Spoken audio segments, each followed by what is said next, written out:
Hello. हां राजन, छाया बोलते.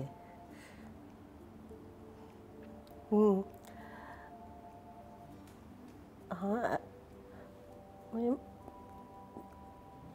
मला वाटलं पण नव्हतं राजन की तू असं सोडून जाशील म्हणून.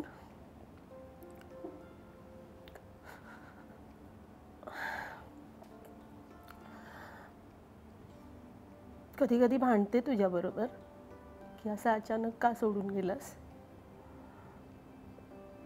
खूप गोष्टी करायच्या होत्या त्या राहून गेल्या. हां पण तू ज्या गोष्टी सोडून गेल्यास, अर्धवट टाकून गेल्या, मी खूप प्रयत्न केला सावरण्याचा आणि अजून पण सावरते. पण अजून पण वाटतं की तू हवा होतास. सगळं बदललं तू गेल्यावर. काय आता बोलू, भांडू पण नाही शकत तुझ्याबरोबर.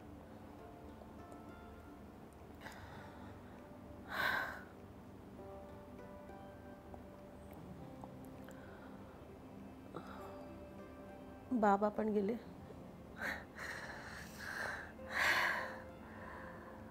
दोघांनी खूप जीव लावला, दोघंही सोडून गेलात.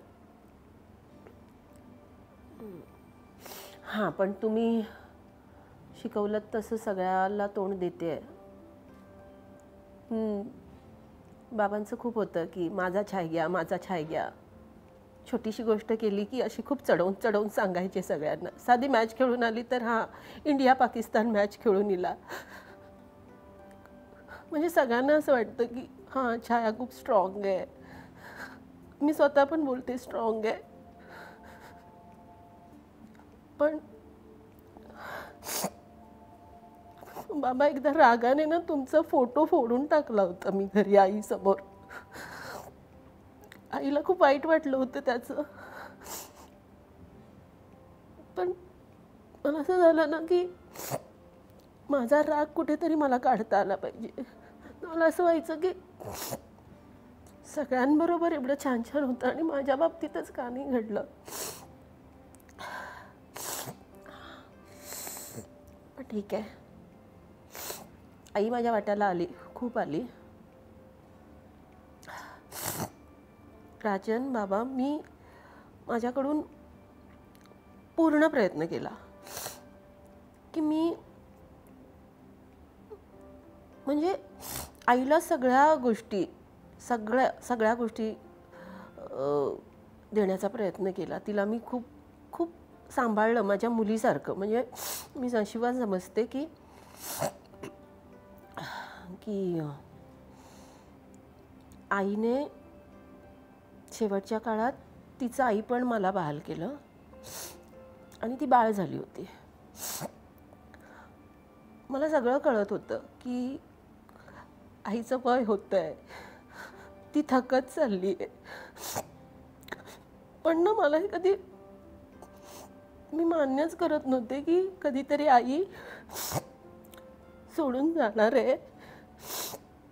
म्हणजे मला ना असं कोणी बोललं ना की अरे हां अच्छा एवढं वय आहे का, म्हणजे आता वय झालं ना. किंवा दुसऱ्यांचं मी ऐकायचं ना की माझी आई गेली, माझी आजी गेली, वय झालं होतं ना तिचं, तर मला भीती वाटायची खूप.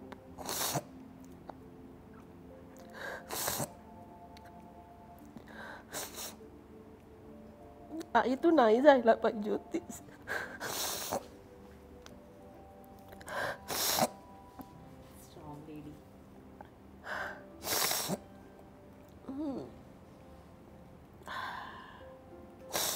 हां पण मी तुला जाऊ नाही देणार आहे, कारण तू कायम माझ्याबरोबर आहेस, तू कायम राहशील. मम्मुडी तुका सांगा होते मी, तुझ्याशिवाय कोण नाही माझा.